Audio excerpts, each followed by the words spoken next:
আসসালামু আলাইকুম ওয়া রাহমাতুল্লাহি ওয়া বারাকাতুহু। দেশে এবং প্রবাসে যারা আমার এই ভিডিওটি দেখতেছেন, আমি এখন বর্তমান যেই ভিডিওটি করে পাঠাচ্ছি এটা হলো ব্রাহ্মণবাড়িয়া সদর সুলতানপুর কুমিল্লা রোডে। এই যে কুমিল্লা রোডে আমাদের ঐতিহ্যবাহী রওজাতুল উলুম মাদ্রাসার নতুন একটি ভবনের কাজ চলছে।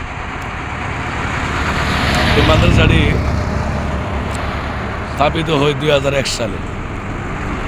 যিনি এই জায়গা দিয়ে গেছিলেন উনি একজন সচিব এবং ডিসি ছিলেন। 2008 সালে উনি আমাদের থেকে চিরবিদায় নিয়ে চলে যায়।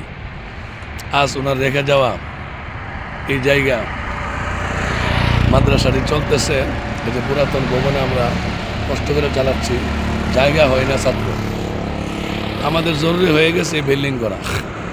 আমাদের হাতে এত অর্থ নয় যে আমরা এই বিল্ডিং করতে পারবো।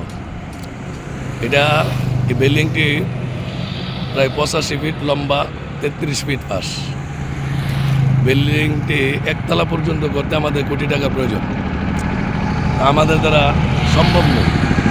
দেশে প্রবাসে আমার যে সমস্ত ভাইয়েরা আছে, আমরা সবাই যদি একটু সহযোগিতা করি, ইট, বালু, সিমেন্ট, রড, অনেক কিছু প্রয়োজন।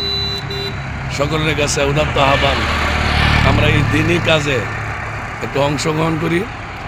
আমাদের মাদ্রাসায় ছাত্র শিক্ষক এখানে যে অল্প জায়গার মধ্যে, সীমিত জায়গায় আমাদের জায়গা হচ্ছে না, বিল্ডিংয়ের প্রয়োজন। এই জন্য আমি সবার কাছে দোয়া চাই এবং সহযোগিতা কামনা করি। আমাদের রমজানের ভিতরে বিল্ডিংটি একতলা পর্যন্ত করতে হবে, সে অর্থ আমাদের কাছে নেই। এই জন্য আপনাদের সকলের কাছে দোয়া চাই এবং সহযোগিতা চাই। এদের কাজ চলতেছে, চলমান।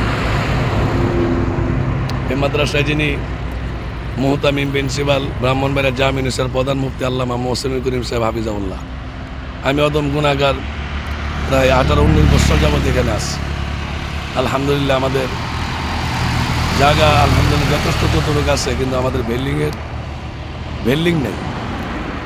বিল্ডিং না থাকায় যে আমাদের এই যে দেখতে পাচ্ছেন মসজিদ, আমি একটু পরে আর দেখাচ্ছি ক্লিয়ার করে। এই মসজিদে আমাদের হিফজ বিভাগ চলতেছে। সকলের কাছে সহযোগিতা কামনা করি। আলহামদুলিল্লাহ প্রতিষ্ঠা মহোদয়রা যথেষ্ট পরিমাণে হেল্প করতেছে। ভাই, একা তো সব কিছু করা সম্ভব না, সকলেরই সহযোগিতা লাগে। আমরা এই দিনী মার্কাজ নবীর বাগানটাকে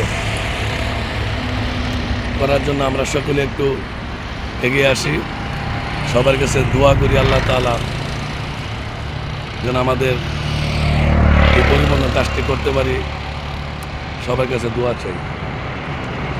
আসসালামু আলাইকুম ওয়া রাহমাতুল্লাহি ওয়া বারাকাতুহু।